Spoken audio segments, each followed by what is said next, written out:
നമ്മൾ രാമായണത്തെക്കുറിച്ച് പറയുമ്പോൾ രാമനെക്കുറിച്ചാണല്ലോ നമ്മൾ സംസാരിക്കുക. രാമനെക്കുറിച്ച് സംസാരിക്കുക എന്നാൽ നമ്മൾ ജീവിതത്തെക്കുറിച്ച് സംസാരിക്കുക എന്നാണ്. നമ്മൾ കൃഷ്ണനെക്കുറിച്ച് സംസാരിക്കുക എന്നാൽ ജീവിതത്തെക്കുറിച്ച് മാത്രം സംസാരിക്കുക എന്നല്ല, ജീവിത അനുബന്ധിയായിട്ടുള്ള സകല കാര്യങ്ങളെക്കുറിച്ചും സംസാരിക്കുക എന്നാണ്. അങ്ങനെ വ്യത്യാസമുണ്ട് ഇവർ തമ്മിൽ.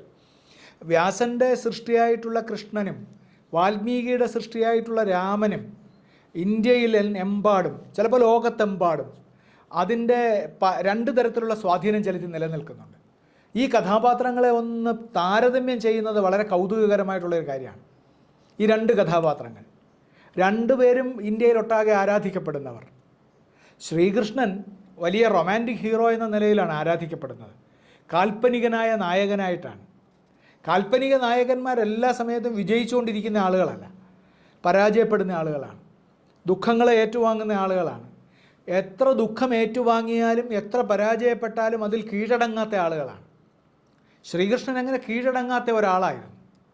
അവസാന നിമിഷം കാലിൽ അമ്പ് കൊള്ളുമ്പോഴും അദ്ദേഹം ആ വ്യാധനോട് കാര്യങ്ങൾ അന്വേഷിക്കുന്ന ഒരാളാണ്. എന്നെ അമ്പെയ്തു, എനിക്കിത് സംഭവിക്കേണ്ടതാണ്, ഞാനിത് സംഭവിക്കുമെന്ന് നേരത്തെ പ്രതീക്ഷിക്കുന്നു എന്ന നിർമ്മമത നേടിയിട്ടാണ് അവസാനത്തെ സ്വർഗാരോഹണ സന്ദർഭം. അതൊക്കെ നിങ്ങൾ വ്യാസഭാരതത്തിൽ വായിച്ചാൽ ചിലപ്പോൾ നമ്മൾ അമ്പരന്ന് പോകും, എങ്ങനെയാണ് ആ സ്വർഗാരോഹണ സന്ദർഭം എന്നൊക്കെ.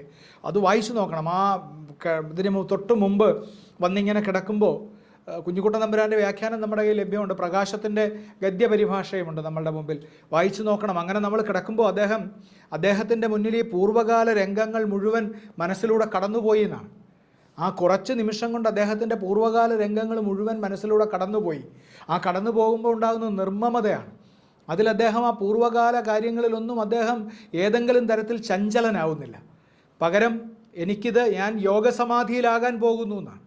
എത്ര യോഗേശ്വര കൃഷ്ണോ എന്നാണല്ലോ പറയുക. യോഗേശ്വരനായ കൃഷ്ണൻ അപ്പോൾ യോഗസമാധിയിലാവാൻ പോവുകയാണ്. ആ യോഗസമാധിയിലാകാൻ പോകുന്നതിന് തൊട്ടു മുമ്പാണ് ഇത് സംഭവിക്കുന്നത്. പക്ഷേ ശ്രീരാമനിൽ അങ്ങനെ ഒരു സന്തുലിതാവസ്ഥ നമുക്ക് കാണാൻ പറ്റില്ല.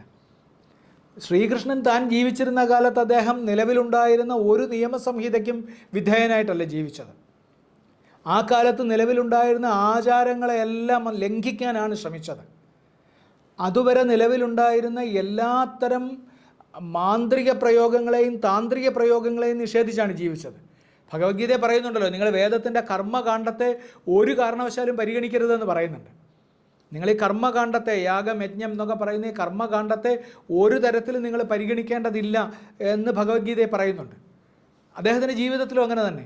മഴ പെയ്യിക്കുന്നത് ഇന്ദ്രനല്ല, പകരം ഈ പർവ്വതമാണ്. മഴ പെയ്യിച്ചാൽ ഞാൻ ഗോവർദ്ധനം എടുത്ത് നിങ്ങൾക്ക് കുട പിടിച്ച് കാണിച്ചു തരാം എന്ന് പറയുന്ന തരത്തിൽ വളരെ വ്യക്തിനിഷ്ഠമായി അസാമാന്യമായ കരുത്തുണ്ടായിരുന്ന കഥാപാത്രമാണ്. പരാഭിപ്രായത്തെക്കുറിച്ച് യാതൊരു ആശങ്കയുമില്ല. എന്നെക്കുറിച്ച് ആരെന്തും പറഞ്ഞോട്ടെ എന്നുള്ളതാണ്. എന്നെക്കുറിച്ച് ആരെന്തും പറഞ്ഞോട്ടെ, ഞാൻ എൻ്റേതായ വഴിയിൽ സഞ്ചരിക്കുമെന്ന് പറഞ്ഞ കഥാപാത്രമാണ്. നമ്മൾ നേരെ ഇപ്പുറത്തേക്ക് വന്ന് വാൽമീകിയുടെ രാമനെ പരിശോധിച്ച് നോക്കിയാൽ രാമൻ അങ്ങേയറ്റം ആചാരനിഷ്ഠനാണ്. എല്ലാ ഉപചാരങ്ങളും ആചാരങ്ങളും പാലിച്ചാണ് ജീവിക്കുന്നത്. ഗുരുക്കന്മാരോട് അങ്ങേയറ്റം വിധേയനായിട്ടാണ് ജീവിക്കുന്നത്. ഗുരു ഉപദേശത്തിനനുസരിച്ചാണ് ജീവിക്കുന്നത്. പിതാവ് പറയുന്നത്, ഗുരു പറയുന്നത്, അമ്മ പറയുന്നത്, പ്രജകൾ പറയുന്നത്, എല്ലാ കാര്യത്തോടും വിധേയനായിട്ടാണ് ജീവിക്കുന്നത്. ഈ വിധേയത്വത്തിൻ്റെ മുകളിൽ തൻ്റെ വ്യക്തിജീവിതം വന്നിങ്ങനെ സമ്മർദ്ദം ചെലുത്തുമ്പോൾ അതിൽ അറിയാതെ പിടഞ്ഞു പോകുന്ന ആളാണ്. ഓരോ സന്ദർഭത്തിലും നമുക്കത് കാണാം. പരാഭിപ്രായ ഭീതി ഉണ്ട് അദ്ദേഹത്തിന് എപ്പോഴും. പരാഭിപ്രായ ഭീതി, വേറൊരാൾ എന്തു പറയുന്നു എന്ന ഭയം. പ്രജാഹിതം എന്ന് നമ്മൾ പറയുന്നതിനകത്ത് തന്നെ ഒരു പരാഭിപ്രായ ഭയം കൂടി അദ്ദേഹത്തിലുണ്ട്. വേറൊരാൾ എന്നെക്കുറിച്ച് അങ്ങനെ പറയരുത്. വാൽമീകി രാമായണത്തിൽ ഈ ചാരന്മാർ പോയിട്ട് തിരിച്ചു വന്നിട്ട് സീതയെക്കുറിച്ചൊരു അപവാദം പറഞ്ഞു കഴിയുമ്പോൾ അദ്ദേഹത്തിനുണ്ടാകുന്ന മാനസിക സംഘർഷത്തെക്കുറിച്ച് വാൽമീകി എഴുതിയിട്ടുണ്ട് കേട്ടോ. ആ മാനസിക സംഘർഷം ഉണ്ടായിട്ടാണ് അദ്ദേഹം സഹോദരന്മാരെ എല്ലാം വിളിച്ചു വരുത്തിയിട്ടാണ് അദ്ദേഹം പറയുന്നത്, ഇങ്ങനെ ഒരു അപവാദം കേട്ടിരിക്കുന്നു. താനേ തീരുമാനം എടുക്കല്ല, സഹോദരന്മാരെ എല്ലാം വിളിച്ചു. എന്നിട്ട് തീരുമാനമെടുത്തിട്ട് എൻ്റെ തീരുമാനം സീതയെ വനത്തിൽ ഉപേക്ഷിക്കാനാണ് എന്ന് പറഞ്ഞിട്ട് അദ്ദേഹം പറയുന്നു, ഇത് നിഷേധിക്കുകയാണെങ്കിൽ നിങ്ങൾ എൻ്റെ സഹോദരന്മാരല്ല എന്നാണ് പറയുന്നത്.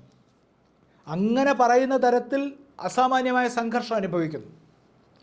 ശ്രീകൃഷ്ണനെ നിങ്ങൾ മറുഭാഗത്ത് പരിശോധിച്ച് നോക്കൂ. ശ്രീകൃഷ്ണൻ ആലോചിക്കുന്നില്ല ആരെന്തു പറയുന്നു. സെമന്തകം മണി മോഷ്ടിച്ചുകൊണ്ട് പോയതിനെക്കുറിച്ച് കുഞ്ചൻ നമ്പ്യാരൊക്കെ വളരെ വിശദമായിട്ട് സരസമായിട്ട് എഴുതിയിട്ടുണ്ടല്ലോ. അതുകൊണ്ടൊന്നും അദ്ദേഹം കുലുങ്ങുന്നില്ല.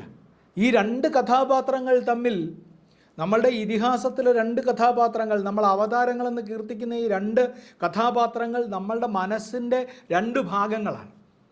അല്ലാതെ ഇത് പുറത്ത് പ്രവർത്തിക്കുകയാണെന്ന് നിങ്ങൾ വിചാരിക്കേണ്ട. ഇത് നിങ്ങളുടെ ഉള്ളിൽ പ്രവർത്തിക്കുന്നു. നിങ്ങളുടെ ഉള്ളിൽ ശ്രീകൃഷ്ണനും ശ്രീരാമനും പ്രവർത്തിക്കുന്നുണ്ട്. പരാഭിപ്രായ ഭീതിയുള്ള ആചാരങ്ങളെ അനുസരിക്കുന്ന ആചാര്യന്മാരെ അനുസരിക്കുന്ന നിങ്ങൾക്ക് സമൂഹത്തിൻ്റെ നിയമങ്ങൾക്ക് വിധേയനായി ജീവിക്കുന്ന ഒരാളായി കഴിയുന്ന, നിങ്ങളുടെ ഉള്ളിൽ സംഘർഷം അനുഭവിക്കുന്ന ഒരാൾ ഇപ്പോഴും ഉണ്ട്. ശ്രീകൃഷ്ണനുമുണ്ട്.